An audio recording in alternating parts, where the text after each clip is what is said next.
Професор Боро Јакимовски, декан на ФИНК, предавач на најпрестижните факултети во светот и Македонија. Со своите професори и студенти трчаше маратон од паркот кон влада. Бара пристојни просторни услови за настава за околу 5000 студенти. Со ваквиот интерес и потреба се и следат модерните науки, вештини и технологии. Дури и започнатиот кампус на УКИМ бил веројатно претесен, но тоа сега е една руина која произлезе поточно од мегаломанството на претходната владеачка гарнитура предводена од тогашниот премиер Никола Груевски. Декане, кога конечно ќе се реши или ќе се изнајде трајното решение за конечно вашите помлади колеги, студентите да имаат пристојни услови за едукација? Тоа останува да видиме, да го разговарам со следната влада. Секако и во изминатиот период се правеа многу напори тоа да се изнајде решение. Пред се бараше брзо решение во постојни објекти, преадаптација и слично, што на вистина е невозможно да се пронајде. И од тие причини сепак единствено решение е доградба на тие објекти или потенцијално изградба на нов објект или доградба на постоечки објект во техничкиот кампус. Нашето место е сепак во техничкиот кампус, каде што и сега припаѓаме.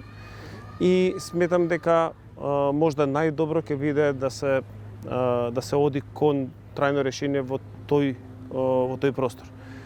Имаше пред 7-8 години и некаква иницијатива и за технолошки парк во тој простор, каде што навистина доколку би бил ФИНКИ таму, ќе биде доста полезно и за технолошкиот парк и за самиот факултет. Така што треба да видиме како ќе бидат плановите понатаму, меѓутоа секако било какво решение каде што на едно место ќе ги седне сите студенти, сите наставници е идеалното решение. Дали тоа ќе би било продолжување на зградите една опција, втора опција изградба на нов објект или изнајмување или купување на постојан објект, како што веќе може да и неколку пати повторив, кој што е од соодветен габарит и големина на простор, може да биде трајното решение, брзо релативно. Професор Јакимовски, речи си секоја влада најавува и вели дека образованието треба да биде приоритет. Дали може би овој ваш случај со просторните услови за студентите е доволен индикатор колку всушност државата води внимание и е посветена кон образовниот систем? Има многу елементи кои што тука образовниот систем е доста комплексен. Јас можам да зборам само за високото образование. Сепак високото образование навистина се сретнува со предизвици, како во начин на обстојување со простор, да ги привлече студентите. Навистина големиот број на високообразовни установи доведува до раситнување и на кадарот и на студентите и секако доведува до некакви инвентивни решенија како тоа ние понатаму да продолжиме. Секако ние сме и високообразовна институција, меѓутоа сме и научна институција. И тука морам да потенцирам дека особено во делот на науката релативно малку се прави. Образованието се вложуваат средства, се бориме и ние самите да пронајдеме начини и така натаму. Особено во делот на содржините, студиските програми, пред се за УКИМ би спомнал дека се на високо квалитетно ниво и тука УКИМ своите критериуми за избор на наставник и во процесот на донесување на студиски програми нови предмети навистина посветува многу големо внимание. Меѓутоа науката е запоставена, морам да признам, пред се одржавата. Тука ние се осврнуваме кон европски фондови, кон меѓународни фондови, за да можеме некако да работиме на наука. Нешто што навистина е основа за квалитетна високообразовна установа. Не е само тука наставата, тука мора да биде пратена од науката, каде што сите го збориме Шангајска листа, меѓутоа да се биде на Шенгенската листа бара инвестиција Професор Јакимовски, дали со вештачката интелигенција и всушност ќе се истисне човечкиот труд?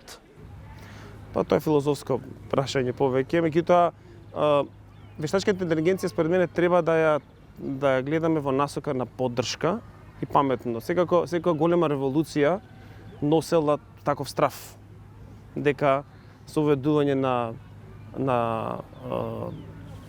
индустријско производство, со введување со индустријски револуции, со дигитални револуции, секогаш сме имале страв дека човекот ќе се истисне од работните места. Меѓутоа секогаш општеството ќе се најде следно можно каде што сепак човекот со својата интелигенција, со своите способности ќе најде начин како да придонесе. Се зголема продуктивноста пред се. Значи јас ја гледам вештачката интелигенција во насока на зголемување на продуктивноста на работните позиции, со што ќе се постигне побрзо, поквалитетен производ со поголема додадена вредност. Хакерски упад во МЕПСО со опасност на мозокот на електроспремност.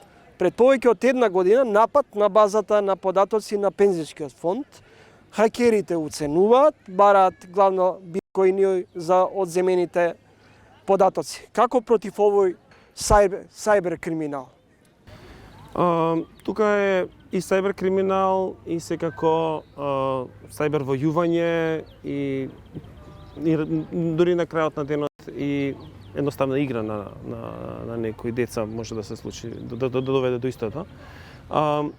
Работата со предизвиците кои што ги носат со времето дигитално време, навистина се големи и од се поголемата дигитализација во системите, во институциите, во компаниите, ги прави истите по-осетливи, поранливи на ваквите напади. Меѓутоа, тоа е неминовно. Дали тоа значи дека кајна сајбер безбедноста е лесно може да биде прекршена? Па да кажеме дека поради според мене, барем сега колку сме ранливи во делот на безбедноста? Тука многу од пред се повисоко дигитализираните се збориме за институции, за компании, се свесни за проблемот и вложуваат во истото. Меѓутоа секако вложувањата не се на така високо ниво. Сметам дека пред неколку месеци, да кажеме, половина година, беше даден предлог закон за безбедност на мрежи и информацијски системи, кој што е некакво транспонирање на EU директива. Меѓутоа кои што покрај тоа што ќе се наложат одредени мерки кои што мора да ги предвидат одредени институции, приватни компании кои што припаѓаат во секторите кои што се осетливи на и го носат товарот на целото општество и чиј напад навистина ќе предизвика некаков застој. Секако тука наложува и на јавните институции. Во рамки на истиот закон беше предвидено да се формира агенција за дигитална трансформација, каде што сите ИКТ ресурси и човечки и секако и софтверски, хардверски би биле собрани на едно место. Сепак Македонија е мала држава да инвестира во многу капацитети дисперзирано и навистина решението според мене го гледам тој закон да се донесе, да се формира агенцијата и во наредните неколку години да се изврши таа трансформација, бидејќи тоа не може да се направи така лесно и така брзо.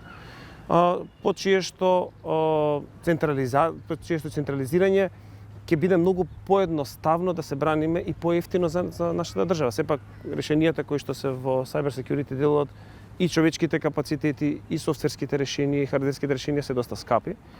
И навистина е невозможно сите институции кои што се на број јавни пред се повеќе стотици да инвестираат во сопствени капацитети. Професоре, платите во IT индустријата за македонскиот пазар се релативно високи, но паралелно сведоци сме дека многу од вашите помлади колеги се одлучуваат после завршувањето на факултетот, перспективата да ја бараат надвор. Зошто тој тренд на одлив на IT инженери заминуваат? Ако тука е релативно општ тренд во државата, не е само во IT.